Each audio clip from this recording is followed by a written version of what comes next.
Bruno Mars, though. We don't talk about Bruno.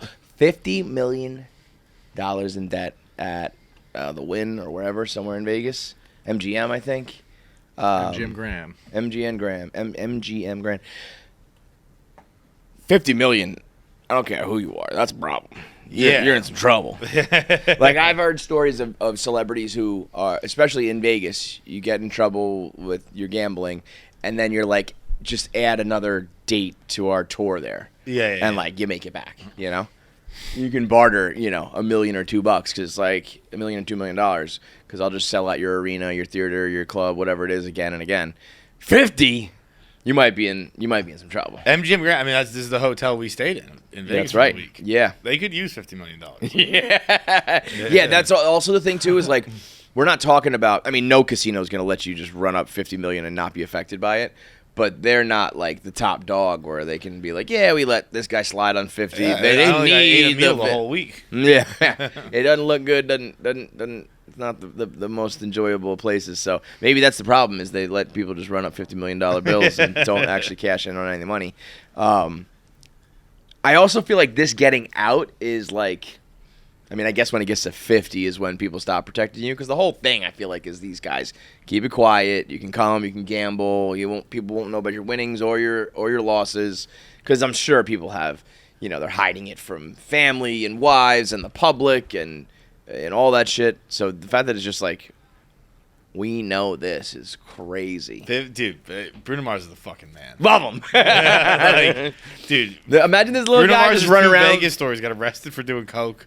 And $50 million in debt. That's my guy. Like I mean, that's my fucking guy. Can you imagine him just being like, doubling down some fucking blackjack, being like, all right, like the hot streak's here. Like we're gonna dig out of this $50 million hole. How does that? I mean, what's his net worth? What do you think Bruno Mars' net worth is? I have it, but I would say 150. I wouldn't be surprised if it was like 175. 175. I was gonna say 200. I mean, 50 out of 175 is, you know what I mean. We're not talking about fucking Zuckerberg here. I mean, you still have at the end of it $125 million.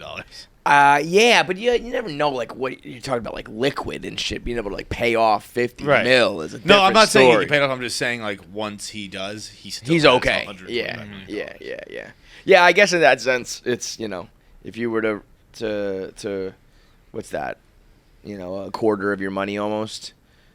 I don't know. You lose a quarter of your money, it's not great. Because also, if you live this lifestyle of $50 million debts, like 125 probably doesn't cover it all when you're because of the way he lives. If you're willing to let it rip on, I would love to know like what his game is. Bruno Mars, I also think is crazy. I maybe I'm wrong. Crazy underrated. Is he? Like, do people think of him as, like, a pop guy?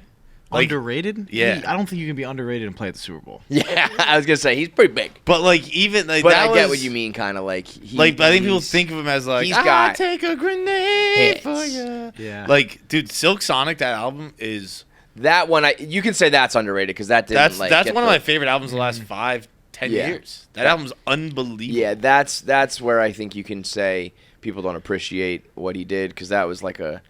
soul R&B, that creation, collaboration. Yeah. But I mean, he's got hits. He is so small, so small, dude. He is a little tiny man.